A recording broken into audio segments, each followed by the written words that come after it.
Presidente, gracias por estar con nosotros. Mucho gusto, encantado de estar con usted. Presidente, su elección en cierto modo es histórica porque además se acabaron 60 años de bipartidismo en su país. Por otra parte, usted ha nombrado como una de sus manos derechas a Melvin Jiménez, un obispo luterano. Pero cuando se le preguntaba qué quería hacer usted con Costa Rica, usted hablaba mucho del cambio. Y en algunos casos ha mencionado países que para usted son modelos, como por ejemplo Finlandia. Y por otra parte, usted ha sugerido que le gustaría convertirse en una especie de presidente estabilizador de Costa Rica en una función semejante a la de Fernando Henrique Cardoso en el Brasil. ¿Cuáles son las dos cosas principales que usted quiere cambiar en Costa Rica? Mire, primero quisiera devolverle a la gente la tranquilidad en el gobierno democrático. Costa Rica ha habido durante los últimos años una gran crispación respecto de la ética y la política, en esta separación que es inconveniente entre principios y valores y el ejercicio del poder. Y me parece que una función esencial de un gobernante en este momento histórico es devolverle a la gente serenidad respecto a la posibilidad de ser un gobierno que haga las cosas sin robar. Y esto lo digo no porque hayan robado permanentemente todos los gobiernos anteriores al mío, no se trata de eso. Ya veremos en los tribunales si hay que llevar algunos casos puntuales de corrupción, que creo lo haremos de todas maneras, sino porque hay una percepción que se ha sedimentado en la sociedad costarricense de que la democracia no funciona porque no se aceita con los recursos indebidos de una política mal llevada. Y creo que una contribución fundamental debe ser precisamente esa, devolverle a la gente, rescatar para la gente la tranquilidad de que la política puede ser honesta, transparente y debe rendir y puede rendir cuentas. Esa es una cosa. Y lo segundo es devolverle a Costa Rica una propuesta de gobernabilidad que logre simultáneamente hacer crecer la economía y redistribuir mejor sus beneficios. Esta ha sido la marca costarricense a lo largo de muchas décadas, pero también lo habíamos perdido en aras de una economía que creciera mucho, pero concentrando la riqueza en unas pocas manos. Creo que el cambio, ese cambio por el que votó 1.327.000 costarricenses, tiene que ver con eso, con una vuelta a las raíces de lo esencial en la política nacional. Esa votación suya fue también histórica porque en un país de algo más de 4 millones de personas lograr 1.300.000 votos es verdaderamente asombroso. Pero mire, ¿cuál es el caso de corrupción que usted más quisiera que se aclarara? Mire, hay varios, porque para mí la corrupción tiene dos vertientes. Una es la corrupción pura y dura del funcionario que coge la plata del tesoro público, se la mete en la bolsa y se va, y otra, la que se produce cuando, teniendo los recursos disponibles, quien los tiene no los usa, y por lo tanto hace que el gobierno se vuelva ineficiente y la gente padezca de esa ineficiencia. En Costa Rica tenemos de los dos casos, y algunas veces se combinan. Y quizá el caso más emblemático es el de la carretera llamada Trocha, porque en realidad no es ni siquiera una carretera a toda regla, que se construyó a lo largo de la frontera norte entre Costa Rica y Nicaragua. Una carretera que debió costar 400 millones de dólares, pero por la cual hemos tenido que pagar el triple de ese precio, simplemente porque o la gente actuó indebidamente, ilegalmente, o las cosas se hicieron mal, con descuido y sin control de quienes debieron haber controlado semejante barbaridad. Para que usted logre sacar adelante las reformas que quiere hacer, necesita el Congreso. Pero lo que pasa es que su partido tiene un total de 13 escaños en el Congreso, cuando hay 57, curules hay 57 escaños. Y por otro lado, en las alcaldías, de las 81 alcaldías, usted o su partido tiene 6. ¿Cómo logra uno llevar adelante los cambios en Costa Rica si tiene únicamente 13 diputados de 57? Bueno, obedeciendo a la gente, obedeciendo al soberano, y el soberano me dio un mandato presidencial muy amplio, con mucha fuerza, pero al mismo tiempo me dijo a mí y le dijo a todos los partidos políticos: negocien, no les voy a dar el poder, no voy a dar el poder completo a nadie, y francamente no creo que esto haya sido accidental. El pueblo no es tonto, y yo creo que los políticos haríamos bien en recordarlo más a menudo. Y el público en Costa Rica decidió que el sistema bipartidista se terminaba, pero que lo sustituiría un proceso que luce cada vez más requerido de un cierto parlamentarismo para tener una solución feliz.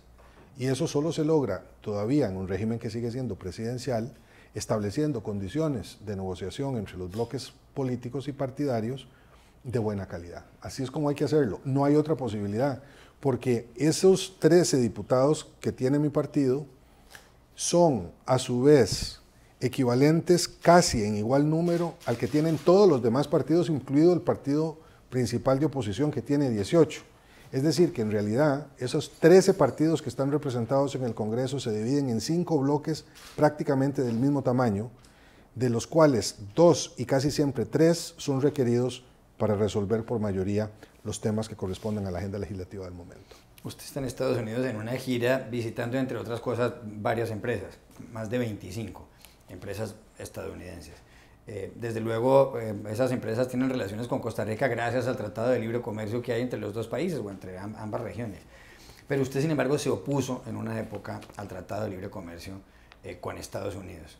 ¿No es contradictorio que usted, que se oponía a ese tratado, esté ahora buscando esas empresas en este momento? No, en realidad no, porque han pasado 7 años desde entonces y ya el libre comercio y el Tratado de Libre Comercio con Estados Unidos no solamente es un hecho consumado, sino que ha sido sucedido por 11 tratados más, incluido uno con Colombia, que está por aprobarse en el Congreso y que ubican a Costa Rica en un lugar diferente donde estaba antes de la definición del Tratado de Libre Comercio con Estados Unidos. En realidad las inversiones y la atracción de inversión extranjera directa empezó en Costa Rica desde antes de que se aprobara el TLC. Y sí, efectivamente, yo me opuse mucho al TLC porque me parecía que no los TLCs en general, sino este en particular, sin los recaudos necesarios para proteger a nuestra producción local, podía ser muy perjudicial para nuestros empresarios. Pero bueno, hubo un referéndum, el referéndum favoreció al tratado, el tratado fue ratificado y hoy, 7 años después, tenemos que diversificar en el marco de la globalización y teniendo los tratados de libre comercio como realidades que están colocadas en el universo de nuestra política local e internacional, sacarle los mayores beneficios posibles. En eso estamos. Yo creo que hay un entendimiento de enorme pragmatismo sobre el momento en el que nos corresponde gobernar y ese es un momento marcado por la globalización.